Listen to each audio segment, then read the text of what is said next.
G'day, welcome to Todd's Kitchen.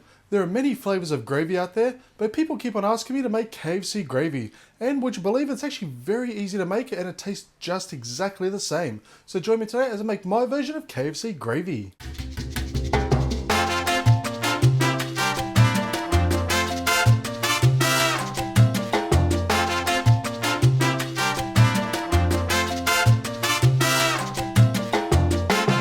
Okay, so to start off with, I've got 2.5 cups of boiling hot water. So today we're going to add in 1 chicken stock cube and 1 beef stock cube.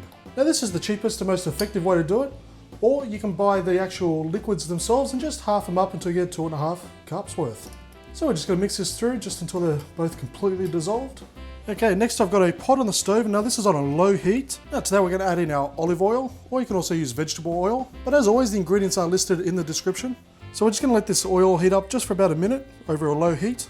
Okay, so now that it's heated up to a low heat, I have our flour here. Now that's about 5 tablespoons worth, but we're just going to add about 1/4 to the oil.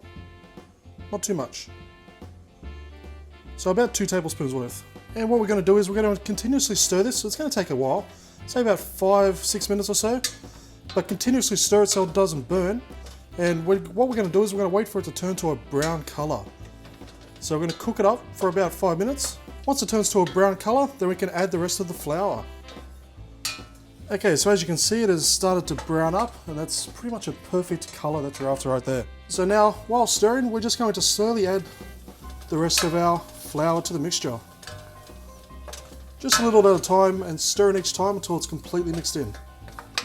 Okay, so now that's all mixed in, we're going to grab our broth mixture, and we're going to slowly put in a little bit at a time. And make sure we continuously stir this just so the lumps don't start to form. Okay, so all the liquid's been incorporated and it's looking and smelling lovely.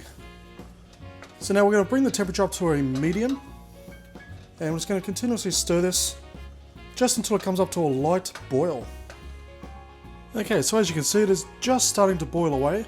Now at this point, if it's not thick enough, just keep on stirring it just until you get to that desired thickness. But as soon as it's at that thickness that you like, just simply take it off the stove.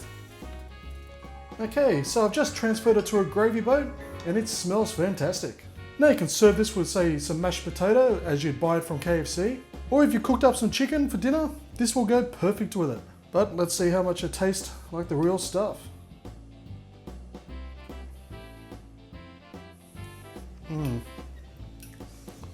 That is spot on.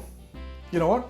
All honesty, that tastes exactly like KFC gravy. So instead of spending lots of money buying the gravy from KFC, now you can make up as much as you want at home, and it's also incredibly cheap to do. But the main thing about this KFC gravy recipe is that it tastes simply delish. Now I actually have a very special use for this recipe, for which you'll find out on tomorrow's video. So make sure you look out, and if the video has already been released, check out the link in the description, it'll take you straight to the video. Thank you for watching this episode of Todd's Kitchen. As always, a list of ingredients down below, as well as links to my Facebook, Twitter and Home Handy Hints channel, for which I release 3 new Home Handy Hints videos every single week. And until then, please give this video a thumbs up, leave a comment and subscribe, and I'll see you next time for another delicious recipe.